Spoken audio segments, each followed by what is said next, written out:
Assalomu alaykum yurtdoshlar. Nechiksizlar, yaxshimisizlar? Sizlarga hozir bir yangilik ko'rsatib o'tacakman. Ixtirocha desak ham bo'ladi, kichkinagina.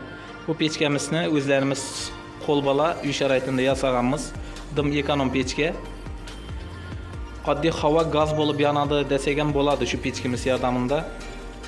Hozir 2 litr gazolin bilan 6 soatdan o'tdi, 7-soatga ketdi уже. Hali ichida 1 litr gazolin bor. Hali yonish niyati bor buni. Yana bir 3-4 soat. Hozir bir boshdan yasalishini ko'rsatib o'tamiz sizlarga. Bu oddiy propan balon.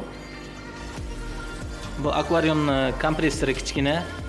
Ekonom bilan bir akvalampochka qancha tortsa, ulam shundan ortiq tortmaydi. Buni uchun qo'yilganini tushuntirib o'tamiz bir boshdan.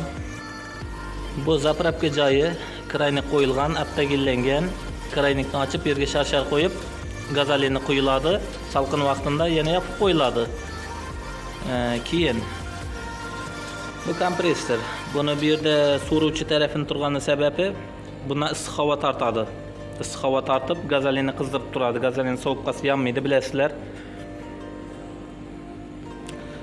Bu tarafi chiquvchi tarafi havoni aylanib mana balonni tiyina bu turbamiz ham balonni tiyina aptagillanib gaz chiqar metanni etib ishlangan. Havo bundan kiradi, gazolin bilan aralashib yana chiqadi havo. Bu tarafdan gaz bo'lib o'sha mana chiquvchi yana pechkin tiyina kirgan. Ikkidan jugulyor qo'yilgan hozir.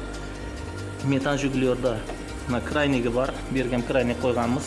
Bu tarafidan ko'rsataman hozir. Shu kraynik yordamida bosimni pasaytirib ko'tarishingiz mumkin.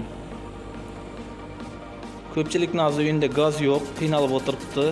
Buni ustuna profildan yana bir narsalar ishlab, qozon, chaynak qo'yib suv qizdirishlaringiz mumkin. Endi biz bunday qo'yganimizga sabab uyda yosh bola bor, ham balonning ustida tursa, kondensat chiqqan kondensat mana, chiqqan kondensat pechka o'chik vaqtida obratni yana balonning ichiga tushadi. Shlanka bilan boshqa yerga olib borib qo'ysangiz, shlankaning ichida qoladi ham. Is chiqmaydi, sasimaydi. Bizning uyda gaz yo'q. Shu pechka yordamida shu katta joyni qizdirib o'tiribmiz qishda. Hozir ko'pchilikning uyida gaz yo'q. Nima deymiz endi, til ojiz. Uy sharoitini qilib ko'rishingizni maslahat beraman.